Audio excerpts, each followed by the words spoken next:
trazer algo da parte de Deus. E hoje se falou tanto de mãe, né, ontem e hoje. Eu quero ministrar algo que a princípio pode parecer que sejam para as mulheres, mas na verdade não é para as mulheres somente, é para toda a igreja do Senhor.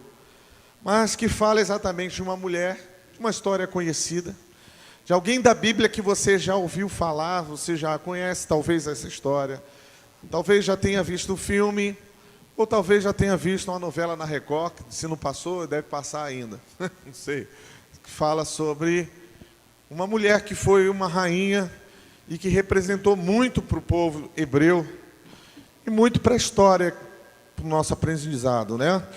Quantos conhecem de quem eu estou falando? De quem?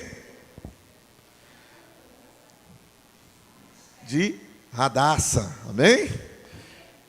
Radassa, na verdade, o nome hebreu, né? E o nome da rainha Esther.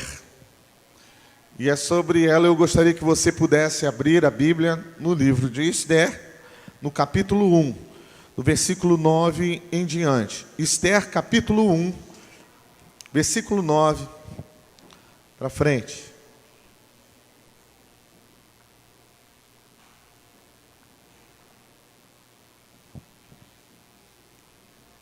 Eu quero interagir o máximo contigo nessa noite. Então, eu vou fazer algumas perguntas e tal. Enfim, vamos lá no capítulo 9, no versículo 9. Esther.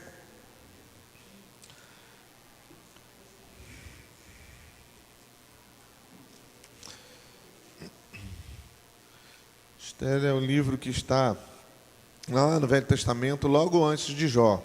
Salmos, Jó, Esther, de trás para frente, da frente para trás, né? Capítulo 1, versículo 9. Vamos lá. Diz aqui: a rainha Vasti também ofereceu no palácio real um banquete para todas as mulheres dos convidados. No 7º dia de banquetes, o rei já havia bebido bastante vinho e estava muito alegre. Aí ele mandou chamar os 7 eunucos que eram os seus servidores particulares. Eles se chamavam Meumã, Bista, Arbona, Bigtá, Abagta, Zetar e Carcas. O rei ordenou que eles fossem buscar a rainha Vasti e que ela viesse com a coroa de rainha na cabeça. Ela era muito bonita e o rei queria que os nobres e os outros convidados admirassem a sua beleza. Mas a rainha não atendeu à ordem do rei, e por isso ele ficou furioso. Antes de tomar qualquer decisão, o rei consultava os entendidos em questões da lei, de costumes. Portanto, mandou chamar os conselheiros. Dá uma paradinha aí. Feche os seus olhos. Senhor Deus, eu peço que o Senhor tire da mente da igreja, de cada um aqui, ó Deus, tudo que possa atrapalhar, tudo que possa impedir, ó Deus, a ação do Espírito Santo, o fluir da palavra do Senhor, o mover do rema de Deus, do Logos, da palavra viva do Senhor. Nós pedimos, ó Pai, que o Senhor, em nome de Jesus, fale profundamente e marque as nossas vidas nessa noite. E se há aqui, ó Deus, algo, ó Deus, ó Deus, qualquer coisa, Pai, que queira atrapalhar, queira impedir, ó Deus, desse fluir pleno da presença da palavra do Senhor, nós, em nome de Jesus, repreendemos agora e declaramos o Teu senhorio neste lugar. Tu és o Deus, o Senhor dessa igreja, e se você concorda, diga amém, em nome de Jesus. Aleluia.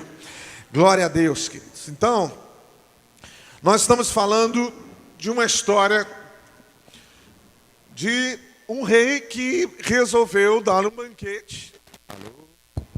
Difícil. Um rei que resolveu dar um banquete para alguns convidados nobres, para pessoas que eram, né, da mesma ali da mesma altura, talvez um pouco menos, mas que fossem também nobres, pessoas da monarquia, da alta, não sei como dizer ali, né? Pessoas que eram governantes dos seus lugares, dos lugares onde eles vinham. Então, imagine uma reunião da alta classe social, né? Logicamente, muitos vieram de longe, vieram com as famílias, os filhos, e talvez até algumas esposas, porque, né, em alguns lugares tinham mais esposas do que uma, os reis. Nesse caso aqui, ele fez um convite. E Vasti era a rainha, era a mulher desse rei que se chamava Xerxes. Vasti era uma rainha que tinha tudo para dar certo, tinha tudo para, né, para arrebentar, para ser a mulher assim, porque Xerxes era alguém respeitado e tinha um coração, né, bondoso de certa forma, com um olhar, né, humano na coisa ou natural, mas ele era rei e a sociedade na época não permitia muito, né, lá naquele período muito mais, né, antes de Jesus, bem antes, não permitia muitas regalias, muita autoridade para uma mulher. Mas ela era uma rainha. Ela exercia autoridade, sim, sobre um povo, sobre as pessoas, sobre qualquer pessoa, menos sobre o rei. Sim ou não? E essa mulher, ela resolveu ali fazer uma reunião paralela. Ela chamou todas as mulheres do rei, dos reis, dos nobres que estavam ali, convidou para o salão anexo, e ali naquele salão anexo fez uma recepção bem gostosa, uma reunião ali, durante alguns dias, queridos. Isso aí não foi um dia só, imagina isso, que a Bíblia diz aqui que pelo menos 7 dias ele estava ali. No último dia, o rei Xerxes, imagina aquela reunião de nobres, quanto de vinho devia ter entornado. Ele diz que ele estava um pouco alegre. Quando a Bíblia está falando ele estava alegre, é porque ele tinha entornado o coco, né? E tinha o quê? Enchido a cara, bebido, né? Esse rei, ele bebeu demais. Então, estava meio feliz, meio alegre, rindo à toa, aquela coisa toda. E, de repente, ele teve a grande ideia, né? A senhora ideia, a ideia das ideias, de chamar a sua esposa, a rainha, que era muito bonita, para se apresentar a ele, e não somente se apresentar a ele, mas ele mostrar para todos os convidados o quanto ela era bonita. Querido mulher, eu faço uma pergunta aqui a você. Quantos de vocês estariam numa festa como essa? De repente você estaria lá com as mulheres e o seu maridão, com os homens enchendo a cara, bebendo todas, e de repente seu marido, você está bêbado, quase caindo, seu marido te chama para você desfilar, você passar e desfilar para os outros homens olharem, né, e verem quanto você é bonita. Quantos gostariam disso? Quem ia gostar? Você gostaria de fazer uma coisa dessa? Pensa bem. Ninguém, nenhuma mulher normal, né, gostaria de se expor a uma situação dessa. Sim ou não? Mulheres, sim ou não? Sim. Então, vocês não gostariam, nem a Vasti, como rainha, gostou dessa ideia. E aí eu quero já dar um primeiro toque, talvez seja um ensinamento para a gente. Muitas das vezes a gente toma decisões que vai contrário àquilo que realmente é de fato racional de se fazer. O que era racional ali? Ninguém ir realmente, a mulher não ir, não se apresentar, não fazer nada daquilo que o rei estava mandando fazer.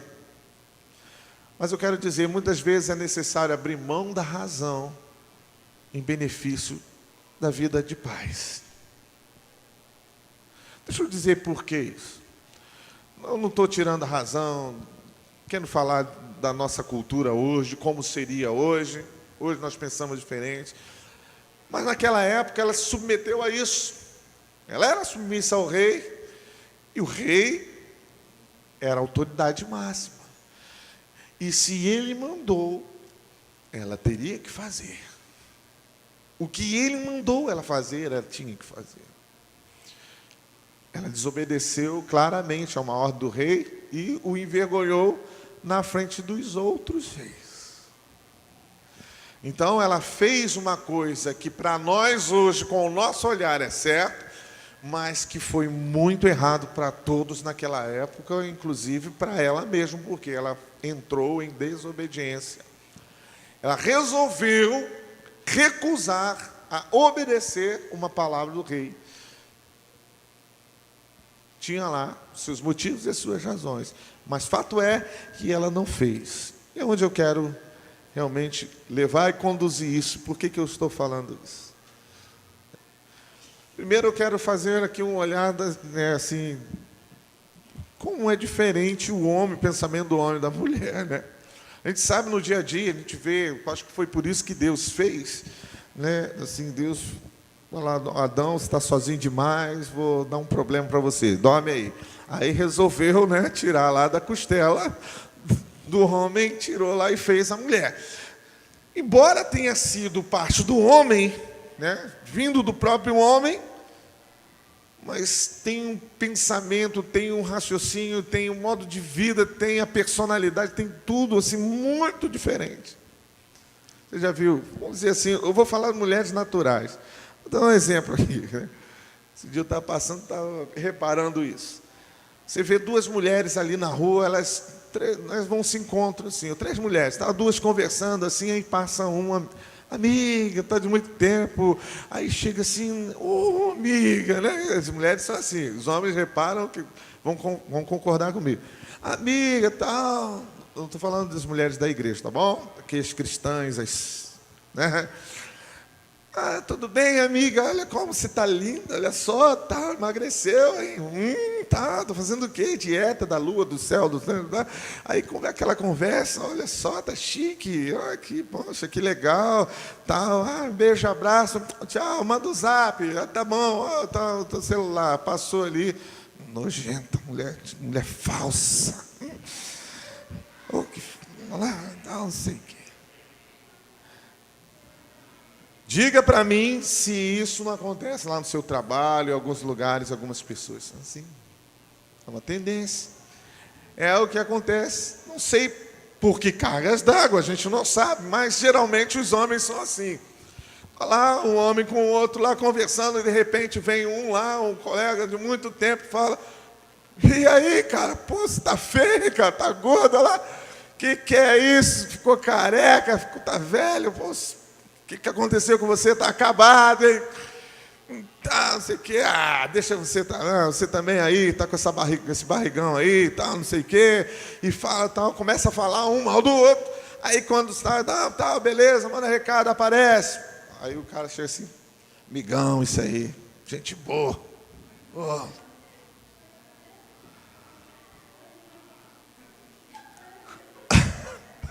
Hã? Não estou falando de uma forma geral, tá bom? Mas os homens geralmente são assim. Isso é para falar de uma diferença. Mulheres, você pegam detalhes, pequenos detalhes. Outro dia eu peguei uma blusa, estava com um furinho aqui assim. Eu falei: eu vou usar essa blusa. Vou usar essa blusa assim mesmo, ninguém vai reparar. Cheguei na rua, tal, chegando assim, é bem aqui por trás, aqui assim. Marta olhou e falou assim: essa blusa está furada. Caramba! Estava aqui atrás, assim, às vezes um negocinho, uma manchinha aqui. Eu olho assim, eu vou usar, mas eu vou tentar esconder. Ainda dobra aqui, não sei o quê. Sabia que a sua blusa está manchada? Cara, isso na mulher, isso aí é um observatório nacional. Tem um binóculo, aquele telescópio Hubble, né, que vê lá. Cara, por quê? Porque as mulheres, elas conseguem ver detalhes das coisas. E o homem não consegue ver detalhe de coisa alguma, né? São coisas, são personalidades, não sei como eu poderia dizer, características bem diferentes. Um fato, eu sei disso, a gente sabe. Coisas que assim são inexplicáveis para o homem, tem coisas que não dá para entender. Dá para entender, essa é a verdade, dá para entender, mas que é assim, para o homem inconcebível, meu Deus. Senta aqui para conversar, aí lembra de coisas lá de trás, tal, aquilo vai remoendo, né? Conversa, tal, você quer entrar no assunto e o objetivo é acabar com aquilo e partir dali para frente. Um homem é assim. A mulher tem que voltar ali e contar. Não, mas aquilo ali tem que voltar, tem que falar, não sei o que, tal, os detalhezinhos. São pessoas que vão para o mesmo lugar, para o céu, servem o mesmo Deus, mas as mulheres têm a característica das mulheres, e os homens, os homens. E no livro de Esther, eu creio que a história é contada, redigida, direcionada por Deus. Tem algo na minha Bíblia aqui que eu achei interessante, um quadro, e foi escrito aqui assim, e eu quero ler isso aqui para vocês. Ouça bem, o que o autor aqui, o tradutor aqui da Bíblia, e que fez alguns comentários, ela escreveu, Judite, penso que é da família do pessoal lá do Rubiatava, como é que é lá? Esqueci o nome do Piper, pessoal assim, eu acho que é da mesma família, mas olha só, por acaso ou por amor, Deus não trabalha em nossa vida baseada no acaso. Vejamos a vida de Esther. Por exemplo, aparentemente tudo o que aconteceu a ela conspirava contra os interesses dos israelitas e contra ela mesma. Mas Esther foi muito corajosa ao perceber e aceitar a responsabilidade que o Senhor colocou em seus ombros em relação ao povo de Israel. Se eu tiver de morrer por causa disso, morrerei, disse Esther. Nada do que aconteceu na vida de Esther foi circunstancial. Não por acaso que, dos pontos, aí dão alguns pontos. Deixa eu só falar, Vasti, ela foi rainha.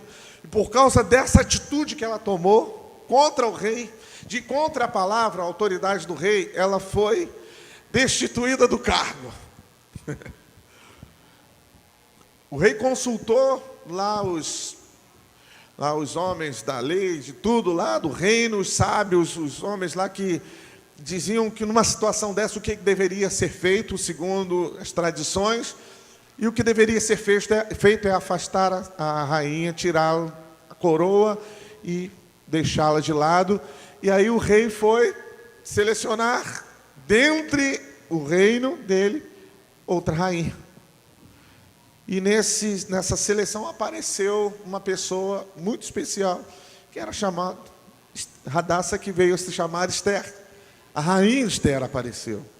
A rainha Esther é uma mulher muito bonita, sábia, uma mulher temente a Deus, e uma mulher que serviu de exemplo para todas as outras mulheres e para os homens também, de como se comportar e se portar diante de uma situação de prosperidade, de riqueza aparente, sempre mantendo toda a humildade no coração e colocando o seu coração em Deus, sabendo que Deus estava escrevendo aquela história para ela. E eu digo que o livro de Esther é uma história escrita por Deus por conta disso. Então, alguns pontos. A rainha Vasti saiu de cena, não foi por acaso. Não foi por acaso, por exemplo, que Esther foi escolhida como rainha. E não foi por acaso que a história do povo hebreu foi completamente, a sorte foi mudada pela intervenção da rainha estar ali no reino, e porque ela interviu em jejum e oração, junto com todo o povo hebreu, para que mudasse a sorte do povo de Israel, que devido a uma situação lá que eu não vou contar hoje, nós não vamos falar, mas que o rei ficou furioso por causa de uma mentira, por causa de uma conspiração contra o povo hebreu, e ela disse assim: eu vou jejuar e vou ter com o rei. Mas você não pode estar com o rei assim, de qualquer... Não, eu vou falar com ele, eu vou dizer a ele, eu vou dizer o que Deus está mandando eu falar. Porque se tiver que morrer, morrerei. Se tiver que perecer, eu vou perecer, mas eu vou fazer aquilo que Deus está tocando no meu coração. Então a rainha Esther, ela foi um exemplo exatamente oposto da Vasti. Temente a Deus, sábia, usava o tempo em seu favor, porque ela escolheu um tempo de jejum e oração para pensar naquilo que ia fazer e se preparar bem. E por coincidência, Jesusdência, nós hoje estamos encerrando todo o período daqueles 7 dias, na verdade foram 21 dias de jejum. E Deus começou a ministrar sobre a rainha Esther e dar autoridade a ela e dar graça, colocar nos olhos do rei uma paixão, um amor, um apego muito grande pela rainha Esther. Agora, queridos, eu estou falando isso, destaquei algumas coisas das mulheres, mas eu quero novamente fazer uma releitura disso aqui. E agora eu quero dizer algo para você, e é profético. É algo que, algumas semanas atrás, eu ministrei aqui, acerca de sombras, daquilo que Deus fala, de uma forma não tão clara assim, mas que o Espírito Santo, a sabedoria de Deus, nos dá graça de interpretar, nos dá graça de entender como é a coisa. Aqui está a história da igreja, do Senhor Jesus, da resistência demoníaca, do diabo e de várias coisas. Eu gostaria muito de pegar toda essa história, mas eu não vou fazer isso hoje, pelo menos nesse momento. Mas eu quero que você pense no rei. E como todo rei, com toda a autoridade que tinha, com todo o poder que ele tem. Agora eu quero que você pense no seu rei. Nós fazemos parte de um reino, sim ou não? Que reino que nós fazemos parte? Do reino cujo rei se chama? Rei se chama? Jesus. O nosso rei é Jesus Cristo. Ele nos escolheu. A rainha Vasti é a figura da igreja promíscua, da igreja, não que ela fosse assim, mas da igreja que erra, da igreja que se rebela, da igreja que desobedece, desonra o seu rei. A rainha Vasti é aquela igreja, quando eu falo igreja, eu não estou falando de denominação, querido, estou falando de pessoas. São pessoas, são aqueles que realmente entenderam, que ouviram, tomaram a postura de rainha, como a igreja é, rainha do Senhor. Tomaram a postura, mas não tomaram a atitude de rainha. E muitas das vezes, queridos, a gente confronta com uma igreja assim. A gente lidar, não aqui, mas a gente vê muitas vezes, por aí afora, pessoas que desonram o Rei Jesus Cristo. Eu vejo no meu trabalho gente dizendo que é crente, mas na hora que solta uma piadinha lá, ela morre de rir, uma piada promíscua, uma piada pesada, uma piada que não tem nada a ver. Quando aperta, quando vai discutir sobre algum assunto, começa a fala um palavrão ou outro. Mas ainda assim insiste em dizer que é cristão e começa a pregar, a falar, a dizer. Quem vai dar crédito a uma pessoa dessa? Difícil, queridos, difícil. As pessoas, o mundo está à procura, na verdade, está catando e eles cobram, e as pessoas cobram mesmo, uma atitude de verdadeiro cristão. O que vai fazer a diferença entre eu ser um crente ou um cristão de verdade é a conduta, é a postura, é como eu me posiciono diante das circunstâncias. Como você se posiciona? Como a rainha Vasti ou como a rainha Esther? Essa é uma pergunta.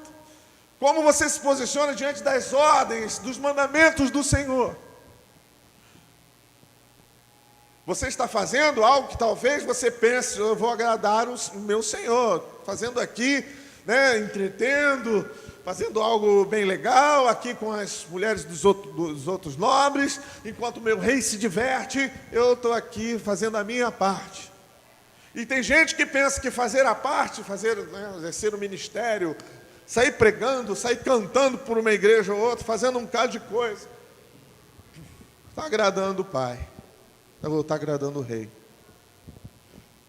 Mas deixa eu dizer algo que agrada o coração do Rei. O que agrada o coração do Rei é fazer a vontade dEle.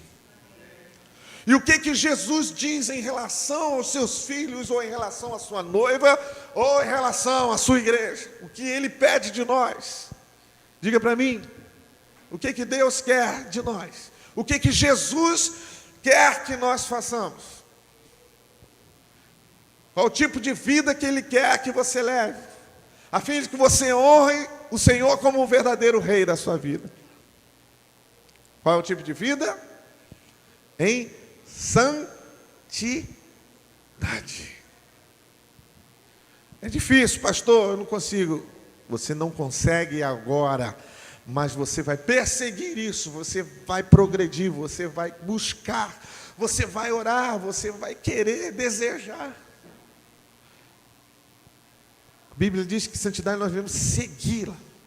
Seguir a paz com todos e a santificação, sem a qual ninguém verá a Deus. É isso que vai agradar o coração do Rei.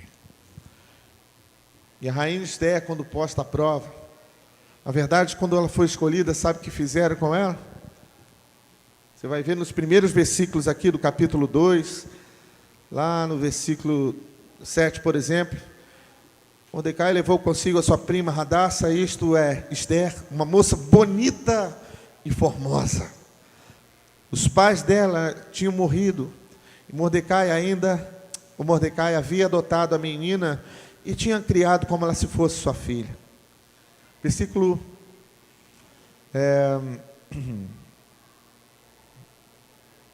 12, tratamento de beleza das moças que foram escolhidas para serem selecionadas ali, para serem ali, né, quem iria ser realmente a que agradasse o coração do rei. Elas ficavam num centro de tratamento de beleza, intensivo, num spa intensivo, banho de flores, de rosa, tal, óleo de não sei o quê, tudo isso. Eu imagino que a pele da mulher deveria cheirar flor, né? De tanto banho, de tanto perfume, de tanto preparo, de tanto óleo, de tantas coisas que passaram. Durante 6 meses eram usados perfumes, versículo 12, capítulo 2, de mirra, e no resto do ano outros perfumes e produtos de beleza. Terminado o tratamento, cada moça era levada ao rei Xerxes. Quando chegava a sua vez de ir ao lugar lá, né, do palácio onde estavam as mulheres, cada moça tinha o direito de levar tudo o que quisesse. À tarde ela ia lá no palácio, e na manhã seguinte ia para outro harém, e era entregue aos cuidados de Sasgás, o eunuco responsável pelas concubinas do rei. E aqui, versículo 16. Esther foi levada ao palácio para apresentar-se ao rei Xerxes, no mês de Tebete, o 10º mês, no 7º ano do seu reinado. Ele gostou dela mais do que qualquer outra moça. E ela conquistou a simpatia e a admiração dele como nenhuma outra moça havia feito. Ele colocou a coroa na cabeça dela e a fez rainha no lugar de Vasti. Quantos aqui querem ser escolhidos e olhados pelo Rei Jesus como a rainha dos seus olhos? Sabe, queridos, antes de nós escolhermos o Senhor, Ele já nos tinha escolhido. Há algo que Deus quer fazer na sua vida e na minha vida, que talvez não tenha feito em outras pessoas que se dispuseram até a servir a Deus, a fazer o que Deus queria, mas que não foram além do que simplesmente um desejo rápido, uma vontade. Quando nós assumimos um compromisso, temos uma aliança, nós noivamos, né? Nós assumimos, estabelecemos um concerto, uma aliança com o Senhor Jesus. Ele olha para nós com o olhar de quem quer realmente tornar essa pessoa uma rainha, dar toda a autoridade, dar todo o poder, dar toda a capacitação. O Senhor adorna a sua igreja, o Senhor prepara a sua igreja, o Senhor embeleza a sua igreja. Como isso, pastor? O que vocês acham do poder e da unção do Espírito Santo? O que vocês acham que o Espírito Santo faz com a igreja? Os dons do Espírito Santo, você acha que é para você? Quantos concordam que os dons que o Espírito Santo, que a igreja, que o Senhor, que é o batizador, dá, não é para você mesmo, mas é para servir ao Senhor? Quantos concordam comigo? Amém? Todo esse embelezamento, todo esse Senhor, esse poderio, essa preparação que o Senhor faz na vida daquele que Ele tem interesse, é para simplesmente, pura e simplesmente agradar o coração do Pai, de Deus, e o próprio coração do Rei. Se o Senhor te prepara, se Ele te capacita, queridos, quando você vem para cá, saiba, você vem porque você quer agradar a Jesus. É assim que deve ser. Você vem porque você quer agradar o Rei. Se você vai para casa, está disposto a acordar de madrugada para orar, se você tem disposição de pagar um preço e fazer uma visita, você está usando o poder, a capacitação que o próprio Rei deu a você, possibilitou a você para que você pudesse servi-lo e agradar o seu coração. A pergunta é: quantos querem e desejam agradar o coração do Rei? Quantos querem isso? A rainha Vasti não quis. Quis até um ponto. Quando tocou nas coisas de mulher, no orgulho, aí ela já não quis mais. Não que orgulho seja só de mulheres, tem homens orgulhosos também. Mas ela não quis. Quantas pessoas, cristãos, crentes orgulhosos, porque acham que conheceram um pouco da Bíblia, são os donos da verdade. Na verdade, queridos, nós somos donos de coisa alguma. Eu, no máximo, posso entender que eu sou portador da verdade que foi plantada no meu coração por uma pessoa chamada Jesus Cristo.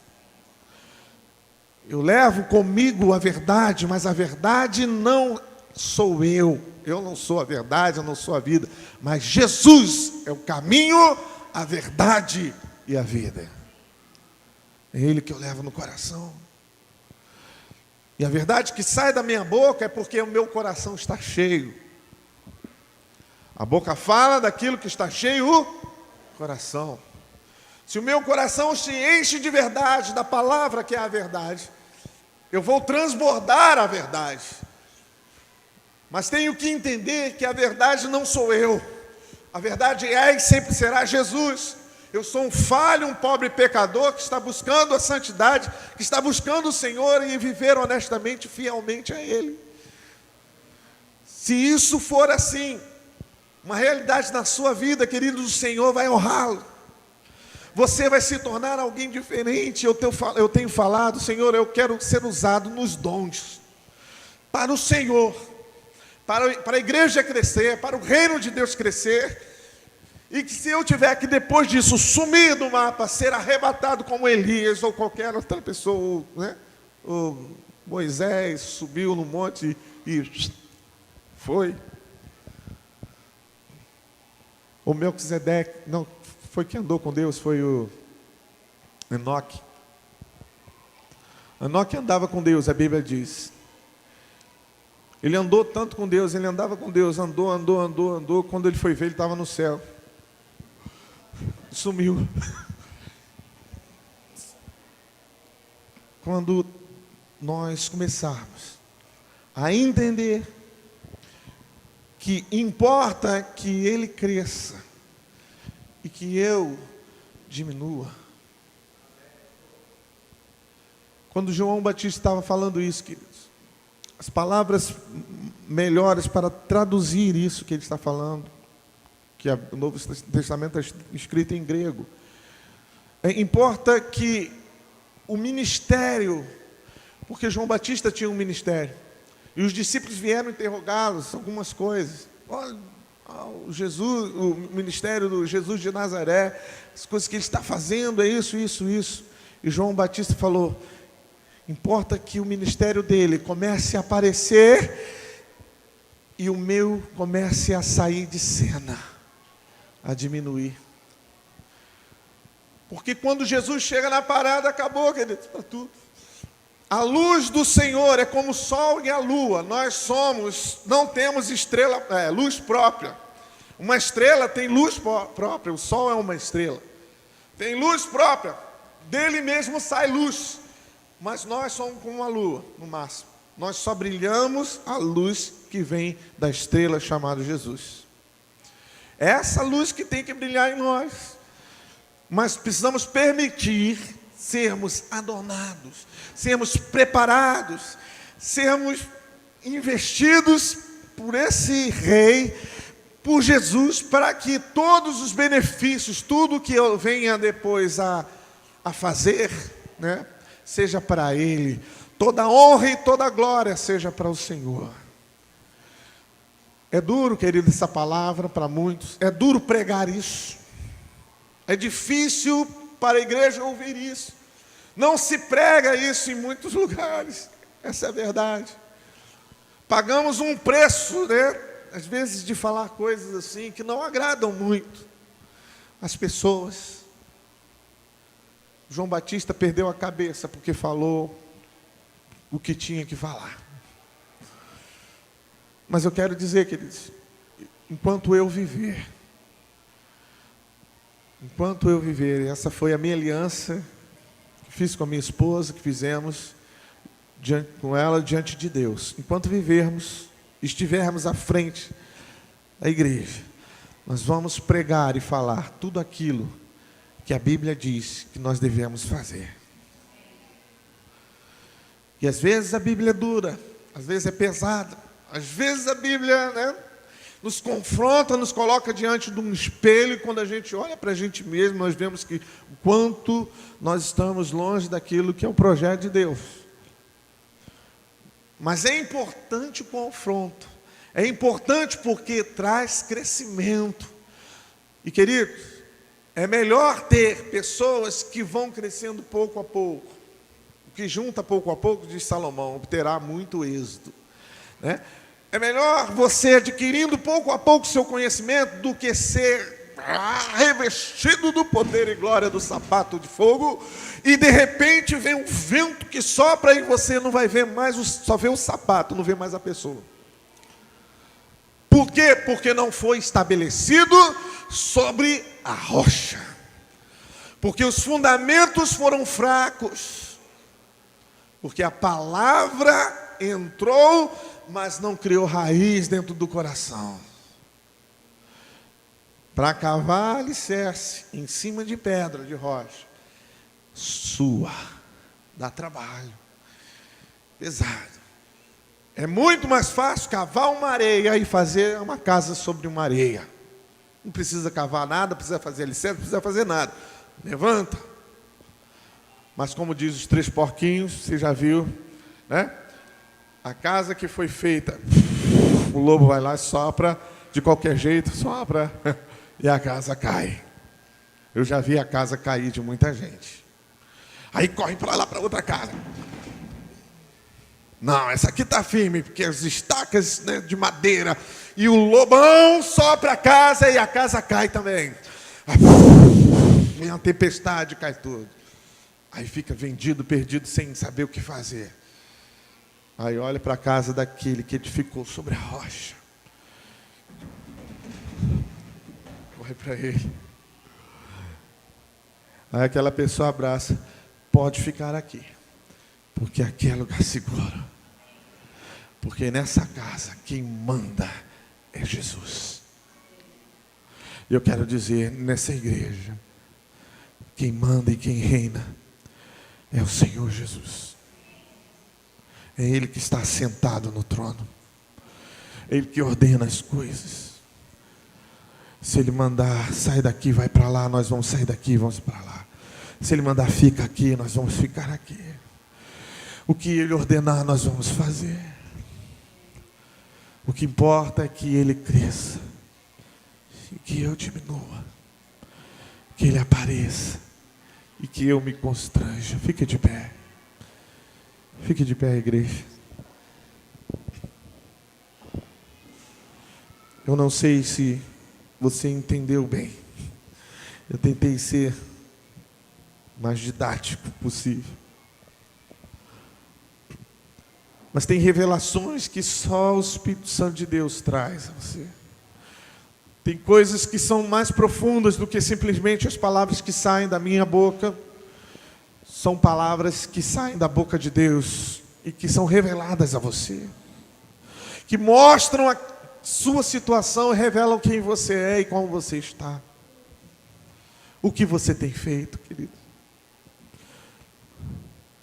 Para que você está sendo adornado? Para que você está sendo embelezado, revestido de unção? Porque o cheiro do Espírito Santo, porque esse aroma suave e gostoso,